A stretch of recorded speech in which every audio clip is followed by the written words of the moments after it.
such a good freaking ending part of the episode. It was so awesome. Rikka, that freaking romance development of Yuta and Rikka, I was so happy about that. When she just goes all freaking moe mode, she's like, Suki, you know how I feel. That was so adorable, so adorable. Now, besides the ending, the last 2 minutes, personally, I was a little bit disappointed with this episode. Don't worry, this is not going to be a rant, but I just want to state certain things that what bugged me about this episode. For one thing, Sophia. Her entire character hasn't had much development since the beginning of Season 2. We all know this by now. I know they, as Kyoani, needs to actually probably project Sophia a little bit more to actually know more of her story, backstory, and character development with her.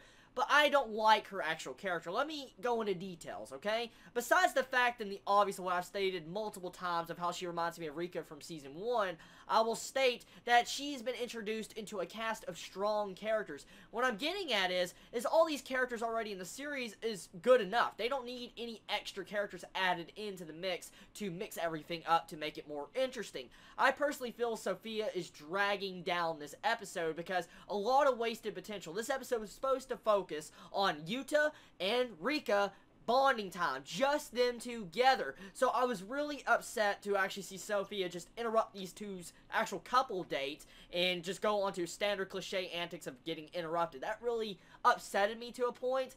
But at least we got that nice, good ending conclusion. So that kind of made up for the, I guess, lackluster, dating scene that Yuta and Rikka had. But there was romance development. Not a lot, but there was romance development. I think the animation quality of this episode, though, was rather off. It wasn't the best animation quality that Kyoani really does. I noticed a couple scenes felt very off from others. But besides that, it was all around a very enjoyable episode. Really good music.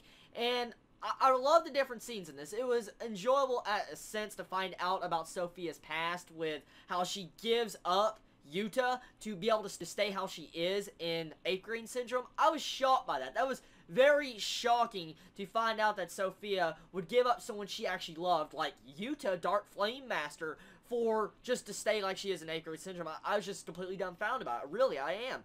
And so that was shocking. And I feel like this episode was more on towards the actual foreshadowing of events to come later on this series. Because, I mean, we see Rikka right at the end of the episode trying to probably question herself. Is she changing? Can she actually awaken the Dark Flame Dragon? So, I like the entire aspect of the way this was introduced. The one thing Sophia managed to do in this episode, the major importance that she brought to the plot and story, was the entire fact is, what will happen to Rikka? Will she eventually grow out of her Chuunibyou syndrome? Or will she actually stay in it, but at the same time be able to be a lover with Yuta? So, that's the big question right there. And if Kyoani wanted to end this series, I feel like if they wanted to make Rikka's character have really good development, they should get rid of her 8th grade syndrome at the end of the series as she develops out of it to be able to love Yuta. And it would add a nice, good conclusion to the series. I'm not going to say they're going to end it like that, but I mean, that would feel good to me as a longtime fan to see Rikka mature from the 8th grade syndrome or Chuunibyou. We've seen her since Season 1 into a character that loves Yuta. That would be really awesome.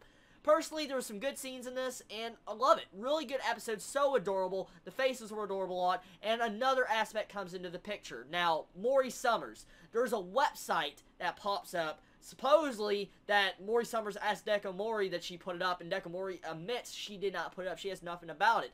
And so, the first conclusion I can get to on this entire fact is someone is wanting to betray us, Mori Summers, and finally, we're actually going to have a fake Mori Summers in this series. So, the only possible conclusion I could say who actually probably put that webpage up was either that stalker girl that was stalking Deco Mori, or most likely Sophia. Judging by the two and Kyoani and how they love developing characters, I want to say it's Sophia. Because she seemed like she has some form of respect towards Mori Summers in a couple episodes back at the restaurant. So I feel like she put that website up to be able to just talk about Mori Summers. So, that's what I think is going on right there. That's my theory. I don't know if I'm correct. But whatever it is, Deco Mori is definitely going to be all over that website trying to figure out who exactly put it up. Love the episode. Hopefully they keep up the good work with the romance. It's finally starting to pick up now. And if they continue this pace, we might have a good conclusion to Season 2. And it might be the end of the series. I don't know. Anyway, it's going to be the end of my anime review on Chuunibyou Season 2 this week. Tell me your thoughts on it. Did you like it? Did you enjoy it? And what was your favorite moment? Did you think the Suki top moment was so freaking... that's so adorable. Just let me know. Y'all wonderful day or night wherever you live. Please stay safe. Chibi out.